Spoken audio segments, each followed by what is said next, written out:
Boa noite.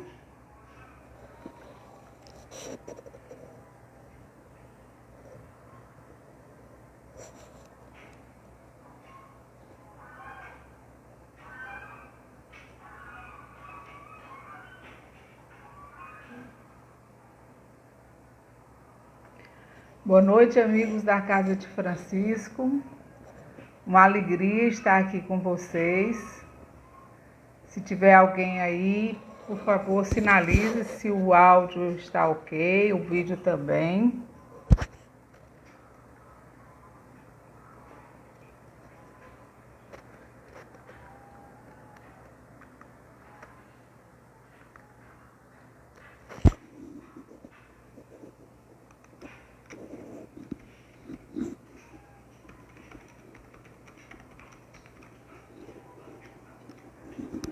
Olá, Sheiva. Que bom ver você aqui. Obrigada pelo retorno. Hoje nós vamos comentar mais um trecho do Evangelho segundo o Espiritismo. Para quem ainda não me conhece, eu sou Clivânia Teixeira e escolhi hoje comentar um trecho do capítulo 2, o ponto de vista. O capítulo é Meu Reino Não É Desse Mundo. Então, eu gostaria de fazer uma rápida leitura para que a gente se contextualize e depois iniciamos os nossos comentários. Bem-vinda, Elma, bem-vindos os que forem chegando. É uma alegria voltar a comentar o Evangelho, já está com um tempinho que a gente não vem. Então, vamos iniciar a leitura. O ponto de vista, né? Lembrando que esse trecho está no capítulo 2 do Evangelho. O capítulo fala sobre o reino de Deus, que não é desse mundo, e nós vamos ler o ponto de vista. A ideia clara e precisa que se faça da vida futura proporciona inabalável fé no porvir. Fé que acarreta enormes consequências sobre a moralização dos homens, porque muda completamente o ponto de vista sob o qual encaram a eles a vida terrena. Para quem se coloca pelo pensamento na vida espiritual, que é indefinida, a vida corpórea se torna simples passagem, breve estada num país ingrato. As vicissitudes e tribulações dessa vida não passam de incidentes que ele suporta com paciência, por sabê-las de curta duração, devendo seguir-lhes um estado mais ditoso. A morte nada mais restará de aterrador. Deixa de ser a porta que se abre para o nada e torna-se a que dá para a libertação, pela qual entra o exilado numa mansão de bem-aventurança e de paz, sabendo temporária e não definitiva a sua estada no lugar onde se encontra. Menos atenção presta às preocupações da vida, resultando-lhe daí a calma de espírito que tira aquela muito do seu amargor. Pelo simples fato de duvidar da vida futura, o homem dirige todos os seus pensamentos para a vida terrestre. Sem nenhuma certeza quanto ao porvir, dá tudo ao presente. Nenhum bem divisando mais precioso do que os da terra, torna-se qual criança que nada mais vê além de seus brinquedos. E não há menor deles. A perda do menor deles lhe ocasiona causticante pesar, um engano, uma decepção, uma ambiência insatisfeita, uma injustiça de que seja vítima, o orgulho ou a vaidade feridos são outros tantos tormentos que lhe transformam a existência numa perene angústia, infligindo a ele, desse modo, a si próprio verdadeira tortura de todos os instantes, colocando o ponto de vista de onde considera a vida corpórea no lugar mesmo em que ele aí se encontra. Vastas preocupações, assume tudo o que o rodeia, o mal que o atinja como o bem que toque aos outros, grande importância adquire aos seus olhos. Aquele que se acha no interior de uma cidade, tudo lhe parece grande. Assim, os homens que ocupem as altas posições, como os monumentos. Suba ele, porém, a uma montanha e logo bem pequenos lhe parecerão homens e coisas. É o que sucede ao que encara a vida terrestre do ponto de vista da vida futura. A humanidade, tanto quanto as estrelas do firmamento, perde-se na imensidade. Percebe então que grandes e pequenos estão confundidos, como formigas sobre um montículo de terra, que proletários e potentados são da mesma estatura, e lamenta que essas criaturas efêmeras, a tantas canseiras, se entreguem para conquistar um lugar que tão pouco as elevará e que por tão pouco tempo conservarão. Daí se segue que a importância dada aos bens terrenos está sempre em razão inversa da fé futura. Então, esse é um texto maravilhoso, né? Que eu fiz questão de ler na íntegra esse item para que a gente se ambientasse com ele, né? Então, esse capítulo que fala da passagem de Jesus com Pilatos, né, que Jesus, na sua provocação, pergunta se ele é rei, né, e Jesus diz, o meu reino não é desse mundo. Então, Jesus, nesse momento tão desafiante da vida, já nos dá uma amplitude do seu ponto de vista, né, em meio àquela adversidade, àquela dificuldade, aquele sofrimento, mas certamente ele tinha um propósito maior. E nessa frase ele encerra exatamente o sentido que todos nós precisamos ter do que a gente considera essa vida futura, né? O Frei Leonardo Boff, acho que ele é Frei, ele diz o seguinte, que o ponto de vista é apenas a vista de um ponto. Obviamente, se a gente considerar essa frase, a gente percebe que o nosso ponto de vista ele é limitante. Por quê? Porque a gente está concentrado apenas nesse instante que nós estamos nessa existência no planeta Terra, que aos olhos da espiritualidade é um pontículo na nossa vida, né? E quando a gente tem esse olhar limitante, a gente tem que refletir o quanto realmente está em nós essa realidade de uma vida futura, do porvir, né? Da fé no porvir, que é um dos nossos princípios que norteia a doutrina espírita, né? O Consolador. Então, como é que a gente pode refletir? Primeiro, nem tanto ao mar e nem tanto à terra, né? E nem tanto ao céu. Ou seja, nós precisamos estar presentes, estar inteiro naquilo que vivemos, mas ter a consciência de que é um sopro, é um momento, né? E que nós teremos algo mais, que seria o nosso céu, né? Para alguns, mas que também nós não podemos viver nessa projeção futura, porque senão a gente não vai aproveitar a oportunidade com os fatos que nós vivenciamos, né? E refletindo sobre esse texto, eu fiquei assim com a sensação de que nós, mesmo sem admitirmos, a gente acaba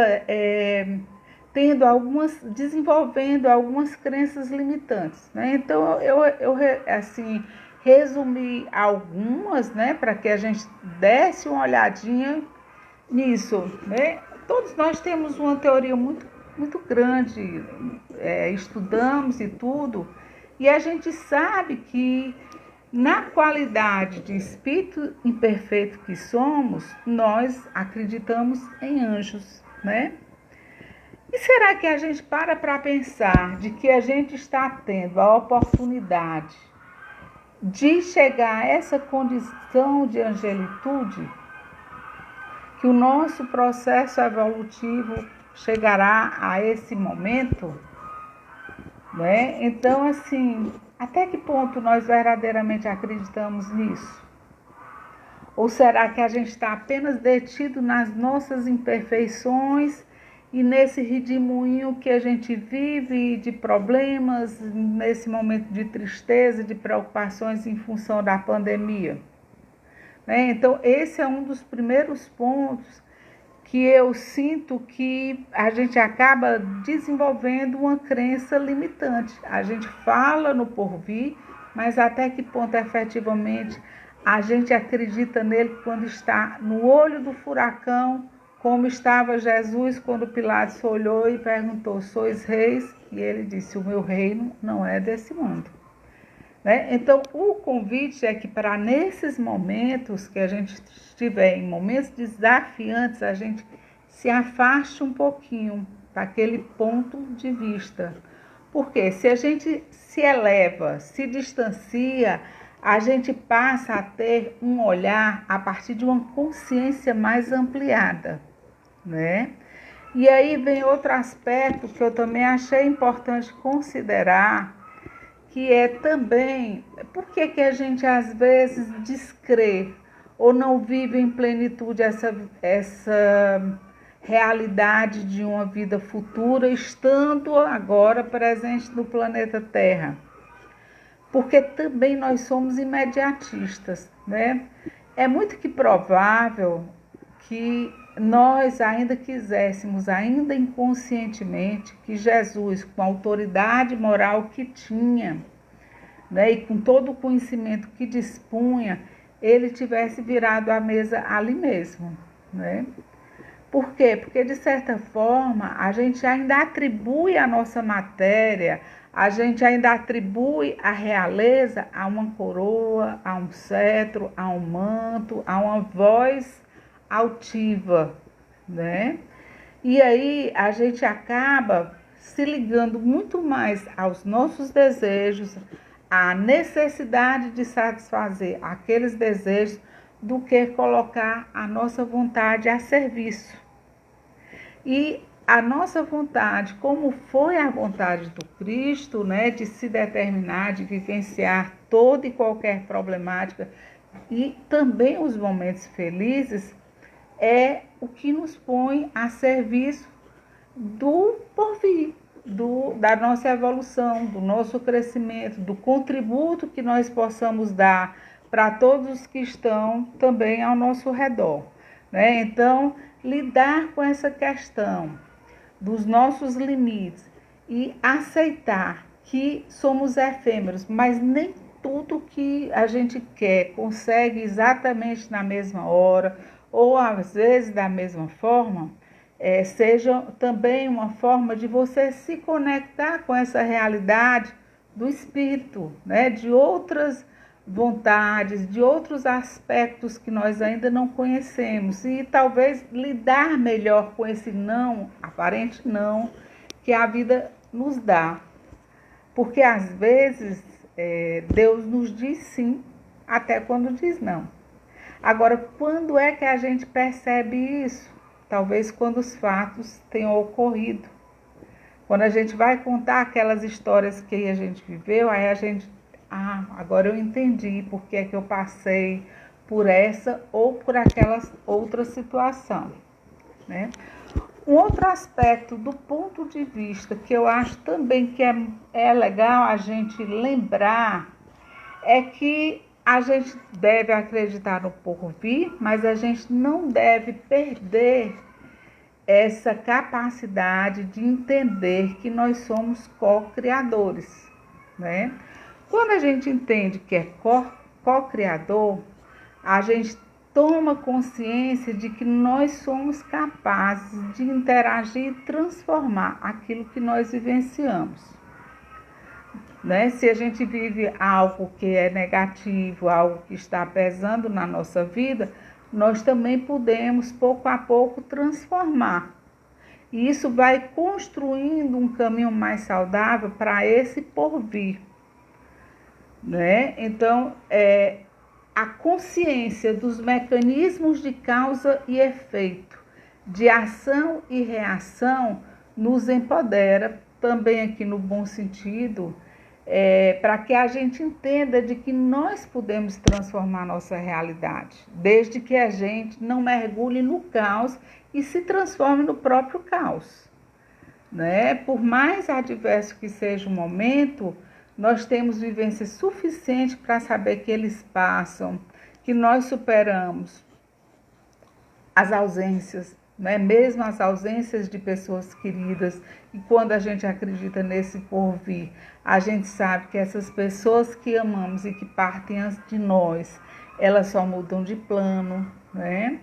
Então, são esses aspectos também que precisam ser vistos. O entendimento desses mecanismos de causa e efeito, né? Então, aquilo que a gente vive naquele momento, aquele ponto em que a gente concentra, a gente criou num determinado momento, seja nessa existência ou em vidas pretéritas. Então, por esse poder de cocriação, por esse entendimento dos mecanismos, pelo entrelaçamento das relações de causa e efeito, nós podemos projetar uma vida melhor, né? Nesse futuro próximo, começando a partir de hoje. Um outro fator também que é muito importante, né? A gente quer saber tudo, né? E nem tudo nós ainda não podemos saber. Por quê? Porque a gente precisa vivenciar diversas experiências para crescer. Então, existem alguns véus que a gente só vai tirando ao longo do caminho quando a gente se aproxima dele, quando a gente se apropria das nossas experiências, quando a gente se aprofunda nos nossos erros e acertos. É aí que a gente vai tirando esses véus e vai entendendo melhor essa trajetória, né? Então, esse para mim, na minha reflexão de hoje, foi um outro ponto que também a gente tem que considerar. E por fim, né, eu sempre digo que tem um poeta português que eu gosto muito, que ele diz o seguinte: é preciso sair da ilha para ver a ilha. Então, quando você sai da ilha, se você se distancia mais um pouco, você começa a ver a ilha, você vê o mar, você vê tudo que está ao seu redor e você consegue ficar num estado mais saudável para lidar com aquela situação e ter uma perspectiva maior do seu horizonte, não é verdade? Então, o ensinamento que fica para a gente, né, que o aprendizado que eu tive hoje foi transformar, né, a partir da nossa capacidade de cocriação, para que a gente contribua para um futuro melhor, interagir melhor com as dificuldades, sabendo que acima de todo o caos, Deus não nos desampara, e sabendo que tudo que nós vivemos, assim como tudo que Jesus viveu, tinha um propósito maior, como tem para nós também, né? E ter calma, porque todas as respostas virão, desde que a gente também aprenda a fazer as perguntas certas, né? Então, assim, é um tema que é bastante rico, né? Mas que o convite de hoje é para que a gente se aproprie efetivamente desses conteúdos nas nossas vidas.